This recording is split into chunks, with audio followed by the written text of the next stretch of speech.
가장 귀한 속량이라는 제목으로 하나님 말씀 같이 나누겠습니다. 우리가 사는 이 세상, 이 시대, 이 시간 마치 하늘을 찌를 듯하고 이제 찌를 듯 한다는 말도 모색하죠. 찌르죠. 우주도 가고. 그래서 우리는 첨단의 시대라고 말을 하고 그러한 시대에 살고 있어요. 모든 것이 화려하고 크고 대단하고 최첨단이고 과학이라는 말로 설명할 수 없을 정도로 초월적 과학적인 그러한 기술을 가지고 있고, 그러한 것 중에 과거의 것, 또 오래된 것, 고대, 또 고전의 것을 장가실장가실 경험한다는 것은 마치 무더운 날에 소나기를 잠깐 맞는 듯한 그런 신선함이 있는 것 같아요. 빌딩 숲 사이에서 한옥마을을 보는 거, 또 그런 것도 마찬가지죠. 그래서 우리가 살고 있는 시대하고 안 어울린다 말할 수도 있겠지만 오히려 그 가운데에서 특별한 생명력을 볼 수도 있고 거기서 잠깐의 삶의 쉼표를 얻을 수 있는 것이죠. 영화도 그런 것 같아요. 영화도 요즘 영화가 얼마나 대단합니까? 수천억씩 쏟아부어서 엄청난 영화들을 만들어내는데 그에 비해서 고전 영화는 색깔부터 좀 다르잖아요. 하지만 고전 영화가 주는 나름대로의 특별한 맛이 있는 것 같아요. 얘기한 대로 빌딩 숲 사이에서 오래된 구옥을 보았을 때의 삶의 쉼표를 느끼는 것과 같은, 영화도 그런 맛이 있고 그런 생명력이 있는 것 같아요. 얼마 전에 신들러 리스트라는 영화를 봤거든요. 그 영화가 93년도에 제작이 되었어요. 스티븐 스필버그 그 감독에 의해서 딱 30년 됐잖아요. 그러니까 여기 계신 분들 중에 누군가는 50대의 영화를 보신 분도 있을 것이고 또 40대의 영화를 보신 분도 있을 것이고 30살에 어여쁜 그녀를 발장 끼고 가서 대한극장 앞에서 보신 분도 있을 것이고, 저는 서울극장 갔는데요. 모르겠어요. 대한극장에서 했는지 서울극장에서 했는지. 젊으신 분들은 30년 전의 영화니까 기억이 안 날 수도 있겠죠. 영화 내용은 아시는 분들 기억을 잠깐 더듬으면은 2차 세계대전 때에 폴란드에서 있었던 일이에요. 독일 나치가 폴란드를 점령해서 이제 그 특별히 유대인들이 대량 학살을 당하는 그 즈음이거든요. 그런데 이 오스카 신들러라고 하는 그 독일 사람이 있어요. 이 사람 굉장히 냉정한 사람이에요. 냉정한 사업가 체질이죠. 피도 눈물도 없이 돈 버는 데에 그렇게 눈이 띈 그런 사람인데, 그릇 공장을 하나 인수를 해서 거기서 이제 그릇을 만들고 전쟁통에 돈을 많이 버는 사람이죠. 근데 어쩌다가 우연히 유대인 회계사 한 명을 만나요. 그를 통해서 유대인들이 겪는 인간 이하의 삶의 현실에 대해서 얘기를 듣는 거죠. 냉철한 사람이 끝까지 냉철한 사람도 있고, 냉철한 사람이 마음의 한편에 아주 곱디고운 심성을 가진 사람들도 있어요. 바로 저 같은 사람이거든요. 여러분들은 웃으리라고 생각했어요. 자, 이 얘기는 반드시 웃을 것이다. 예. 그런데 이제 오스카 신들러가 그 얘기를 듣고, 야, 그런 게 있어? 우리 민족이 그렇게 잔인한 민족이야? 그리고 유대인의 삶이라는 것이 그렇게 비참하고 참혹해? 그러면서 유대인들이 이유도 없이 아우슈비츠 수용소에 끌려가고 거기서 산채로 생체 실험 대상이 되고 불에 타서 죽고 길거리에 가다가도 아무 이유 없이 독일군 장병에 의해서 총에 맞아 죽고 수많은 사람들의 그 죽음을 보면서 구해야겠다. 한 사람 한 사람, 근데 힘이 없어요. 이 사람은 사업가잖아요. 그러니까 돈을 주고 사는 거죠. 그 목숨을 돈을 주고 한 명씩 한 명씩 사는. 그래서 리스트를 작성해요. 다 구할 수는 없죠. 누구를 구해야 되냐. 그래서 그게 바로 쉰들러 리스트. 누구를 구할 거냐. 그래서 돈을 주고 한 명 한 명 다 구합니다. 그래서 그릇 공장에 그들을 취직을 시켜요. 자기 그릇 공장에. 근데 전쟁통이잖아요. 그 그릇 공장은 뭘 만드는 걸로 대외적으로 알려져 있냐면은 군수 물품을 만드는 공장이에요. 총알도 만들고 총도 만들고 뭐 이런 거를 만들어야 되는 거예요. 근데 이 사람들이 전문가예요, 비전문가예요? 다 비전문가잖아요. 그러니까 만든다고 만드는데 다 불량품이에요. 쓸 수가 없어요. 그러니까 그거는 납품하면은 꼼짝없이 걸려드는 거 아니에요. 그러니까 다른 곳에서 돈으로 사다가 이곳에서 만든 것 같이 해가지고 납품을 하는 거예요. 그러니 엄청나게 많은 돈이 투여가 계속해서 밑빠진 독에 물 붓듯이 그냥 돈을 쏟아 부으면서 마치 그 공장에서 총알도 만들고 무기도 만드는 것처럼 계속 나치에는 제공을 하고 이 사람의 통장은 계속해서 비는 거죠. 이 유대인 회계사가 돈도 없어요? 사장님 돈도 없어요? 바닥이 나요. 그 즈음에 전쟁이 끝나요. 2차 세계대전이 끝나고 이 사람은 이제는 입장이 바뀌어졌어요. 처음에는 기세등등한 독일 사람이었지만 이제는 전쟁 범죄자가 된 거죠. 전쟁통에 무기를 제공하는 사람이었으니까 도망가는 신세가 된 거예요. 마지막 도망갈 때에 누군가의 입에서 금리발 하나를 빼가지고 반지를 하나 만들어요, 몰래. 그래서 도망가는 오스카 신들러에게 그 반지를 껴주고 마치 야반도주를 하듯이 도망가는 그 신들러하고 그 회계사하고 이제 많은 사람들이 마지막 작별 인사를 하는데 그것이 이제 마지막 주요 장면이죠. 사람의 마음을 뭉클하게 하는, 조용히 얘기를 해요.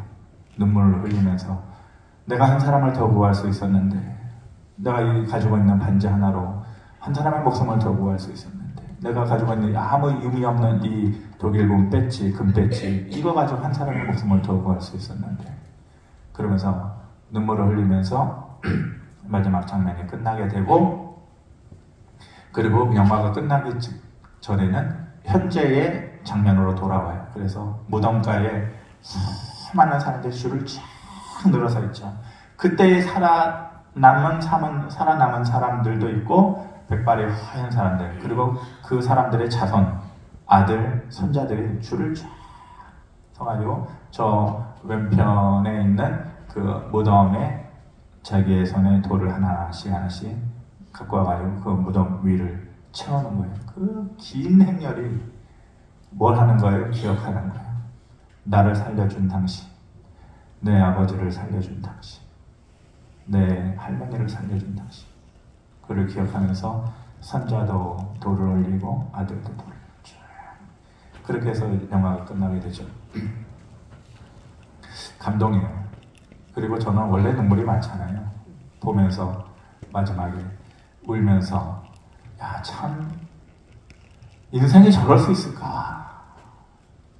저런 인생을 살 수 있을까? 꿈만 꾸는 인생인데 저런 가치 있는 인생을 살아갈 수 있을까? 한 명의 사람을 구하고 죽는 인생도 참 대단한 인생인데 저 많은 사람들에게 기억되고 자자손손 감사의 대상이 될 수 있는 가치 있는 인생을 살아갈 수 있을까? 그때에 지금 우리가 출애굽기 새벽 예배를 보는데 출애굽기 6장을 볼 때가 있었어요. 출애굽기 6장의 내용이 뭐가 있냐면은 하나님께서 이스라엘 백성들을 모세의 손에 맡기면서 너는 특별하다.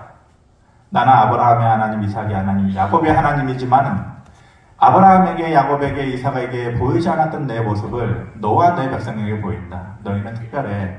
내 이름도 가르쳐 줄게. 나는 나다. 나는 여호와다. 이거에 대해서는 다음에 기회가 있으면 설교를 하고 싶어요. 그러면서 특별해서 너희에게는 내 손을 보여주고 내 이름도 가르쳐주고, 그러면서 몇 가지 특별한 이유를 얘기하는데 그 마지막에 나온 특별한 말이 뭐냐면은 내가 너희를 속량해 줄게. 이러면 속량해 줄게. 내가 그 출애굽기 6장을 보는데 신들러 리스트의 영화하고 딱 이것이 마치 영화 이 뒤에 손가락이 마주치듯이 딱 접점이 맞아떨어지면서 이게 속량이구나 라는 생각이 들었어요. 저게 속량이에요. 그리스도인들은 교회 다니면서 여러 가지 구별된 단어들을 많이 써요. 아, 저 사람 교회 다니네. 그 사람 쓰는 말을 보면은 저 사람 교회 다니는 것 같아. 이래요. 근데 요즘은 세상의 말과 또 교회 안에서 쓰는 단어들이 거의 이제 혼용돼서 쓰기 때문에 특별하진 않지만은 또 이것이 꼭 교회 안에서 쓰는 단어만은 아니죠. 다 쓰는 말들이에요. 그럼에도 불구하고 그 말을 자주 쓰는 사람을 보면은 아, 저 사람 교회 다니는 사람. 교회 다니는 사람 이렇게 볼 수 있죠. 감사하다. 아이고, 감사하죠. 감사합니다. 그러면 시장에서 자기가 물건을 팔면서도 감사합니다. 그러면 아, 저 사람 교회 다니는 사람 같아. 이렇게 얘기하죠. 은혜입니다. 그런 말 잘 안 써요. 세상 사람들은. 근데 가끔 대화 가운데서 참 좋은 은혜네요. 감사하네요. 그러면 아, 저 사람 교회 다니는 사람 같구나. 은혜, 구원 이런 말들 세상 사람은 잘 안 쓰죠. 그 단어 중에 우리가 써야 되는 단어고 알아야 되는 단어임에도 불구하고 우리조차도 모르는 단어가 있어요. 세상 사람들은 더더욱 모르고 신앙생활을 40년, 50년 해도 속량이라는 단어가 익숙치 않아요. 구원이라고 은혜, 감사 이런 단어하고는 좀 다르게 느껴지는 것이죠. 그렇지만 구원, 은혜 그 이상의 가치, 단어적인 가치 그 자체로서의 가치를 가지고 있는 것이 바로 속량이라는 말이에요. 속량이 어떤 뜻인가? 사전적으로 먼저 보면은 앞에 보인 대로 몸값을 받고 종을 놓아주는 거예요. 종, 노예. 어느 나라나 어느 역사 속에서나 노예가 있었고 종이 있었죠. 우리나라는 종이라고 불렀잖아요. 노예나 종을 그 사람들은 자유가 없어요. 그 사람들은 인간 이하의 취급을 받아요. 인간의 존엄성이라는 것은 어울리지도 않아요. 쓰지도 않아요. 그 사람들한테는 쓰지도 않는 단어예요. 왜냐면 인간이 아니니까. 그냥 물건이니까. 그럴 때가 있었다라는 거예요. 그런데 그 비참한 사람, 내일이 없는 삶을 살아가는 그 사람들을 돈을 주고, 몸값을 주고 그 노예나 종을 뭐로 만들어요? 양민이 되게. 그 양민의 삶이라는 것이 무슨 귀족이나 이런 사람의 삶에 비해서 좋은 것은 아니겠지만 그렇지만 천지차이. 노예의 삶과 양민의 삶은 천지차이. 그래서 돈을 주고 몸값을 주고 노예의 삶을 양민이 되게끔 해주는 게 그 속량이에요. 일반적인 속량이에요. 특히 기독교에서 쓰는 속량의 의미는 두 번째로서 예수님이 인류의 죄를 대신해서 십자가에 못 박혀 죽으심으로 모든 사람의 죄를 사하해 주신 것, 대속해 주신 것을 속량이다 이렇게 얘기해요. 그러니까 쉽게 얘기하면 뭔가를 돈을 주고 사는 거예요. 죽어가는 것을, 사라지는 것을, 없어지는 것을, 그리고 가치 없는 것을 돈을 주고 사주는 거예요. 그래서 거기에 새 생명을 불어넣어주고 새롭게 해주는 것, 그것을 속량이다, 구속이다, 쉬운 말로는 구원이다 이렇게 얘기해요. 성경에서 이 속량을 잘 나타내주는 것이 우리가 오늘 본문 읽은 골로새서에도 나와 있고 여러 군데 나와 있지만은 제가 두 군데의 것을 선별해서 골로새서하고 에베소서 말씀인데 골로새서 1장 14절에 보면은 그 아들 안에서 우리가 속량 곧 죄 사함을 얻었다 이렇게. 그 아들이라는 것은 예수 그리스도를 얘기하는, 예수 그리스도 안에서 우리가 속량 이꼴 곧이니까 죄 사함을 얻었다, 구원 얻었다 이렇게 얘기해요. 또 에베소서 1장 14절에 우리는 우리 기업의 보증이 되사 그 얻으시는 것을 속량하시고 그의 영광을 찬송하게 하려 하십니다. 그런데 여러분들 골로새서하고 에베소서 두 구절을 했는데 공통점이 있어요. 첫째 공통점은 뭐냐? 옥중서신이다. 바울의 옥중서신이다. 바울이 1차, 2차, 3차 전도여행 마치고 또 유럽으로 가서 그리스 전도하고 나중에는 로마도 보아야 하리라 하면서 로마로 갔을 때에는 자유의 몸으로 간 게 아니에요. 감옥에 갇히는 그런 신세였거든요. 근데 감옥에 갇힌 채로 서신, 편지를 써요. 4개의 편지를 썼어요. 빌립보서, 빌레몬서, 에베소서, 골로새서. 그러니까 골로새서하고 에베소서는 뭐예요? 둘 다 옥중서신이에요. 감옥에 갇힌 채로 쓴 거예요. 일반적으로 감옥에 갇혔다라고 하는 것은 자유의 몸이 아니니까 좀 서글프잖아요. 그럼에도 불구하고 에베소서도 그렇고 골로새서도 그렇고 1장을 시작하면서 굉장히 기쁨으로 시작해요. 인사말을 하면서 바울의 마음은 열려있는 마음으로 시작해요. 그러면서 내가 이 편지를 쓰는 이유는, 너희에게 편지를 쓰는 이유는 내가 이런 마음으로 너희에게 편지를 쓰는 거야 하면서 하나님께서 비록 감옥에 갇혀 있지만은 나에게 그리고 우리에게 무엇을 해 주셨는지에 대해서 밝은 마음으로 오프닝을 하고 있어요. 에베소서도 골로새서도. 그런데 또 하나의 공통점이 알기도 쉬워요. 골로새서 1장 14절, 에베소서 1장 14절 똑같아요. 참 희한하고 공교롭게 절수가 똑같은 거죠. 그러면서 내용이 하나님께서 우리에게 뭐 해주신 것 때문에 나는 감사하는 마음으로 너에게 편지를 쓴다, 이렇게 얘기하고 있어요. 하나의 예를 들면 골로새서 1장 9절, 10절, 11절, 12절 졸지 마시고, 보면은 9절, 10절, 11절, 12절 간단하게 제가 요약을 해놓으면은 9절에는 특별한 지혜를 주셔서 하나님을 알게 하셨다. 10절에는 범사에 우리에게 기쁨이 있게 하셨다. 그것 뭐예요? 이런 것을 하나님께서 우리에게 주셨다. 11절에 그리고 우리가 이 세상을 살아갈 때 견디고 참는 능력을 주시고, 12절에 흑암에서 빛으로 결국은 우리를 옮겨주셨다. 이것이 하나님께서 우리에게 하신 일이니까 나는 감옥에 있지만 슬프지 않아, 기뻐. 그리고 내 마음을 너희에게 전달하고 라고 해서 골로새서, 에베소서를 쓰고 있는 것이에요. 이 모든 것을 하나님께서 해주셨는데 그런 것들 중에서 가장 귀한 게 뭔지 아니? 9절도 아니야, 10절도 아니야, 11절도 아니야, 12절도 아니야. 그러면서 바울이 얘기하고 싶은 것은 14절이야 라고 우리에게 얘기해 주는 거예요. 14절 우리 한번 같이 읽어봅시다. 시작. 그 아들 안에서 우리가 속량 곧 죄사함을 얻었다. 여러 가지 하나님의 은혜 가운데서 더 특별한 게 있다. 바울은 그거 얘기하고 싶어요.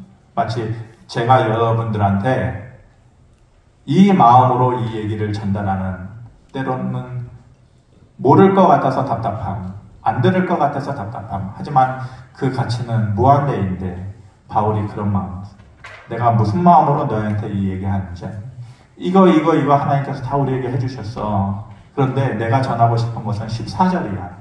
너희가 14절을 꼭 알았으면 좋겠다. 내 편지를 바꿔서. 바울은 그 마음이었을 거예요. 그 더 특별한 하나님께서 해주신 것은 바로 속량이라는 것이에요. 속량. 의미는 아까 사전적으로 얘기를 했으니까 구체적인 얘기를 한번 들어볼게요. 세상에서 제가 생각을 해보니까 속량이라는 게 꽤 있어요. 세상에도 속량이 있어요. 첫 번째 속량은 바로 노예에서 자유의 몸이 된 속량이에요. 속량. 노예제도에 묶여 있었던 사람이 인간 취급 못 받고 오늘에 살다가 내일의 파리 목숨이 되고 내일의 삶이 없고 희망이 없는 거죠. 노예가 희망이 없는 것은 내일이 없는 거예요. 내일. 나는 이렇게 살지만 내 자녀는 열심히 내가 돈 벌어서 등골 휘게 돈 벌이고 허리 휘게 돈 벌어서 내 자녀는 좋은 대학 보내서 인간답게 살게 해줘야지. 내가 고생하는 거, 내가 눈물 흘리는 거는 다 괜찮아. 하지만 내 자녀는 잘 살게 해줄 거야. 그러면 부모는 기쁜 거예요. 내가 오늘 저녁에 끙끙 앓고 내일 아침에 일어나도 기쁜 거예요. 그런 인생은 그렇게 서글프지 않아요. 내일이 있으니까. 근데 노예는 그런 삶이 없어요. 내가 이렇게 살고 내 자녀도 그렇게 살고 내 손자도 그렇게 살고 계속해서 노예. 희망이 없는 거예요. 그래서 노예가 힘들고 어려운 것은 단지 신분이 낮은 게 힘든 게 아니에요. 내일이 없는 게 힘든 거예요. 내일이. 그런데 그 자유가 없고 생명이 없고 내일이 없는 노예를 양민이 되게 해줘요. 누군가가 값을 주고 사는 거예요. 1,000만 원, 3,000만 원 돈을 주고, 그게 속량, 세상에서 말하는 속량이에요. 성경에 보면 특별한 속량이 또 있어요. 그게 뭐냐면은 고엘 제도, 고엘. 뭐 한두 번 들어보신 분들도 있을 거예요. 고엘 제도다. 레위기, 민수기, 신명기에 보면은 이 고엘 제도에 대해서 설명을 해주는데, 쉽게 얘기하면 있는 거예요. 누군가가 내 친척이었어요. 요즘이야 친척들이 가깝지 않죠. 뭐 이웃사촌보다는 못하는 친척들이 있죠. 어찌되었건 과거에는 친족사회, 가까운 친척들 또 근족들 사이에서 유대관계를 유지하는 그런 사회의 특수성이 있었으니까 누군가가 살아가는데 내 옆에 친척이 땅을 경작을 하고 살았는데 어려움이 있어서 자기가 부족하고 모자라가지고 또 땅을 빼앗겼어요. 팔렸어요. 그러면은 아유 저 사람 뭐 먹고 사나 그렇게만 하는 게 아니에요. 가까운 친척 중에 누군가가 책임감을 가지고 그 책임감은 누가 부여해 준 거예요? 하나님이 부여해 준 거예요. 너 그렇게 해야 돼. 제도를 만드는 거, 법을 만드는 거예요. 그래서 네가 그 사람의 땅을 대신 사줘. 그 사람이 부족해서 땅 잃어버렸지만 네가 사줘. 이게 고엘. 고엘이라는 말은 구원자 이런 말이에요. Redeemer, 구속자, 구원자. 그렇게 대신해서 구원해 주는 사람이 고엘이에요. 또 이 사람이 자기가 잘못 살아서 평생 정신 차리지 못하고 술 마시고 노름하고 도박하고 그러다가 자기가 빚져가지고 자기 스스로가 종 되었던 사람이 있으면은 친척 중에 누군가가 봤을 때 저 쓰레기 같은 인생 그렇게 살다가 죽어야지. 그게 아니고 새 인생 한번 살아봐라. 내년부터는 좀 똑바로 살아봐. 그래가지고 값을 주고 그 노예된 사람을 사주는 거. 그게 고엘이에요. 또 어떤 여자가 살다가 남편이 일찍 죽었어요. 근데 자식도 없어요. 그런데 지금이야 여성들이 참 능력이 좋지만 과거에는 과부의 삶이라는 것이 서글퍼요. 왜냐? 평균 이하의 삶으로 전락하는 거야. 그 수준이. 그러면 자식도 없죠. 남편도 없죠. 그러면 이 여인은 쉽게 또 새로운 삶을 시작할 수도 없어요. 일을 할 수도 없어요. 그러면 가장 하층민, 가난한 삶으로 살아야 되는 거예요. 그러니까 여자가 남편이 없고 자식이 없으면 그렇게 되는 거예요. 요즘이야 좀 다르겠지만. 그런데 그 여자를 보면은 친척 중에 누군가가 아이고 참 안 됐습니다. 사람들은 못 됐어요. 저도 못 돼 가는 것 같아요. 예전에는 장례식장 가면은 장례식 갈 때하고 올 때까지 원래 저 얼굴이 웃는 상이 아니잖아요. 그런데 장례식장에 가니까 얼마나 더 진지해져요. 그런데 막 장례식장에 가는데 막 호호하하 막 이렇게 가고 또 장례식장에 가서도 여기 빨리 음식 안 갖다 주면 특히 전라도 지방에 가면은 뭘 찾아요? 홍어 빨리 안 먹고 홍어 서울에서 못 먹는 홍어 몇 접시씩 3접시 4접시 그러면 상가집에서 안 좋아해요. 왜냐면 비싼 거 자꾸 먹는다고. 근데 눈치 없이 그냥 더 줘요 더 줘. 그러면은 막 제가 좀 안 좋았어요. 아니 상가집에서 뭐하니. 근데 그렇게 내려갈 때 올라올 때 호호하하 올라가는데 딱 이제 빈소에 딱 들어가면은 다 새로운 사람이 돼요. 그리고 시작 끝은 똑같은데 중간은 달라요. 이제 처음에 그게 이해가 안 됐는데 저도 자꾸 다니다 보니까 그렇게 되더라고요. 근데 마음이 변한 게 아니라 그럴 거 없다 싶은 생각이 들더라고요. 누군가 슬픔을 당했을 때 전심으로 내 마음으로 아파해 주는 거 쉽지가 않죠. 여자의 삶으로 그런 삶을 살 때에 어렵겠네 이게 아니라 친척 중에 누군가가 그 여자를 거두어 주는 거예요. 참 희한한 제도죠. 그래서 형수를 만약 형이 죽었으면은 형수를 내 아내로 맞이해 주는 거예요. 다 그런 건 아니에요. 그 당시에도 못하겠다고. 이 형수가 얼마나 못생겼는데 왜 내가 거두어 주냐고. 그런 사람이 왜 없겠어요. 그런 사람들을 향해서 하나님께서 얘기하죠. 악한 종아. 왜냐하면 하나님께서 정해놓은 법이잖아요. 의무를 해야 돼요. 책임을 져야 됩니다.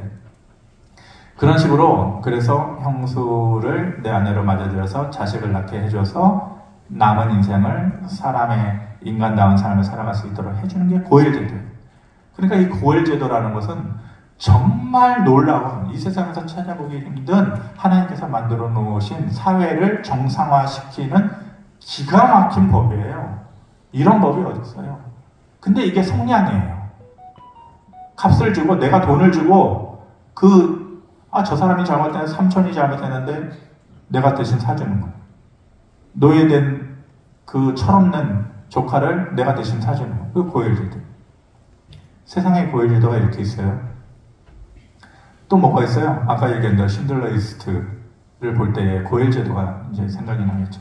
그런데 여러분들이 이 고혈제도를 얘기할 때에 노예가 자유의 몸이 되고, 또 고혈제도를 얘기하고, 또 뭐 신들러 리스트를 얘기하고 그럴 때 안 듣는 사람도 있고 조는 사람도 있고, 그래서 어쩌라는 얘기냐, 그런 사람도 있고. 왜냐? 관련이 없어요. 지금 노예제도가 있는 것도 아니고, 여자가 한 명 가부가 되고 이혼을 했다고 해서 누구 하나 그게 뭐가 어때서요? 누나나 깜짝하나요? 그리고 땅을 잃어버리고 그랬다고? 집을 잃어버리고? 그 사람만 그래요? 한 집 건너서 뒤돌아보면 다 똑같이 살아요. 그러니까 이러한 세상의 속량이라는 것은 더 이상 나에게 감동이 없어요. 왜냐하면 관련이 없기 때문에 그래요. 그런데 이 개들 자체는 얼마나 귀하고 소중한 일이에요. 수많은 세상의 속량이 있지만은 하나님께서는 우리에게 가장 귀한 속량에 대해서 그런 것 같지 않다. 그런 것들은 다 너랑 상관없는 것들이야. 가치 없는 게 아니라 너한테는 가치 없는 거야. 왜냐? 너의 삶에 직접적으로 관련이 없는 것이니까. 그렇지만은 지금 너희가 들어야 되고 기억해야 되는 속량은 다른 것이다. 로마서 3장 24절에 하나님께서 말씀하시는 속량은 이거예요. 같이 한번 봅니다. 시작. 그리스도 예수 안에 있는 속량으로 말미암아 하나님의 은혜로 값없이 의롭다 하심을 얻은 자 되었느니라. 누가 안에서? 그리스도 예수 안에서 하나님의 은혜로 값없이 의롭다 하심을 얻은 자가 되었다. 누가? 너희가. 바울의 입장에서 내 편지를 받을 너희가. 우리의 입장으로 보면은 바울의 얘기를 듣고 목사의 설교를 듣는 너희가, 그리고 내가, 우리가 얻은 자 되었다. 어떤 것을 얻었어요? 죄로 인해서 평생 죄인이라는 꼬리표를 달고 살아야 되는 그 신분에서 죄인이 의인이 된 신분을 얻은 거예요. 그런데 그 과정이 참 기가 막힌 거예요. 그렇게 되는 과정이 기가 막혀요. 왜냐하면은 나를 위해서 죽어줄 누군가가 있다? 아니 왜요? 여러분들 그렇게 같이 있어요? 여러분들 팔면 얼마 나와요? 여러분들이 그런 가치 인생 살았어요? 가치 있는 인생 살았어요? 누가 돈을 주고 1억, 2억을 주고 여러분들을 사줄 만한 그런 가치 있는 인생 살았어요? 목사님 너무 무시한다 이런 말이죠. 아니 저를 포함해서 얘기하는 것이니까. 근데 우리는 자격 있는 사람들이 아니잖아요. 그리고 평생 죄인의 꼬리표를 떼지 못하는 사람들. 그리고 정말로 육적으로 영적으로 노예의 삶을 살 수밖에 없는 우리. 근데 누군가가 나를 대신 사준다? 가능하지 않아요. 왜냐? 우리의 죄의 흔적은 돈으로 지울 수가 없기 때문에.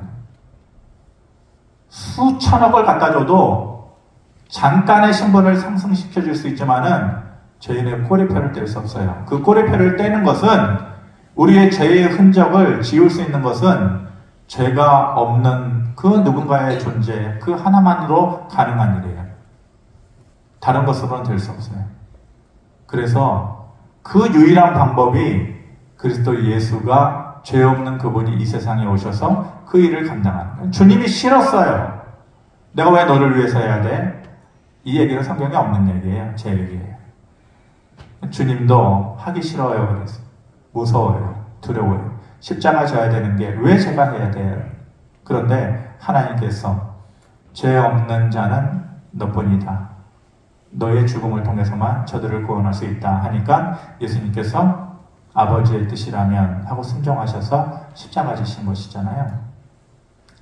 특별한 성량이에요. 왜냐? 그것은 수천억, 수만억을 주고 산 것이 아니고 그리스도의 피로 산 것이에요. 그리스도의 피로 너와 나와 우리를 대신해서 흑암과 깊은 삶의 구렁텅이에 있는 우리를 대신해서 사서 끌어올려 주신 거예요. 돈이 아니라 피로 사신 거예요. 그러니 이 속량은 그 어떤 속량도 비교할 수 없는 특별한 속량인 거예요. 그리고 그런 속량은 고엘이든지 신들러의 리스트든지 노예제도든지 그런 것은 다 나랑 상관없는 거예요. 그런데 이것은 나랑 상관이에요. 주님께서 너를 위해서 흘린 내 피다. 나랑은 상관이 있는 속량이에요. 그래서 이것이 가장 귀한 속량이에요. 안식월에 여행 다니는데 너무 힘들었다는 얘기를 잠시 했었잖아요. 몇 시간을 어둑어둑해져도 그냥 가도 버스 그러는데 여러분들 다 아시겠지만은 가이드들은 계속해서 얘기를 해요. 계속해서 여기는 뭐 가는 내내 역사 얘기도 하고 모두 얘기도 하고. 그런데 여러분들 보세요. 우기 때라 비가 추적추적 내려요. 비가 추적추적 내리는 그 해가 지는 뉘엿뉘엿 5시, 6시 이 고속도로를 끝도 없는 고속도로를 다니는데 사람들이 다 지쳐가지고 널브러져가지고 그 버스칸에 있는 그 깜깜한 비는 내리고 사람들이 지쳐가지고 이렇게 자고 있고 가이드는 끊임없이 얘기하고 그게 연상이 되시나요? 다들 축 처져 있는 그런 상태인데 가이드가 뒤를 딱 돌아보더니 아무도 안 들으시네요. 쉬면서 가시면서 제가 노래를 하나 들려드리겠습니다. 그러면서 노래를 들려주는데 첼로 연주를 근데 여러분들이 이렇게 얘기해도 저도 여러분들이 저같이 생각할 거라고 기대 안 해요.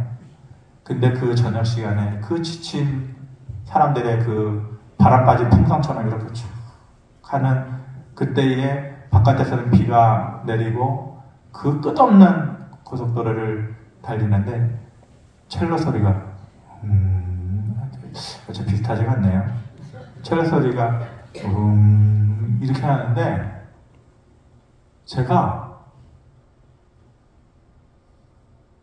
지금 이것처럼 됐어요. 비하고 첼로 엄청난 만남이었어요. 세상에서의 첼로 연주를 들을 때는 비 오는 날에 들어야 되는구나. 느낌과 감동이 정말 달랐어요. 근데 제가 이 얘기를 해도 그때에도 그 버스 안에 있는 사람들이 그랬을걸요. 끕시다! 피곤해 죽겠는데 꺼요 좀 조용히 가게.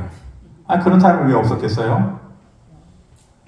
느낌이 없으면 감동도 없어요. 깨달음이 없으면 감동도 없어요. 그런데 그것이 비 오는 날에 첼로가 이 사람을 이렇게 고쳐놓는구나 라는 깨달음이 있으면 그 다음에도 그걸 기대하겠죠. 그러면 그때부터는 뭐가 생겨나게 되냐면 특별함이라는 게 생겨나요. 특별함, 특별해지는 거예요. 그 사람에게 있어서는 비 오는 날에는 첼로가 생각이 나요. 특별해지는 거예요. 제가 여러분들에게 속량이라는 것을 얘기하는데 속량이 뭐야?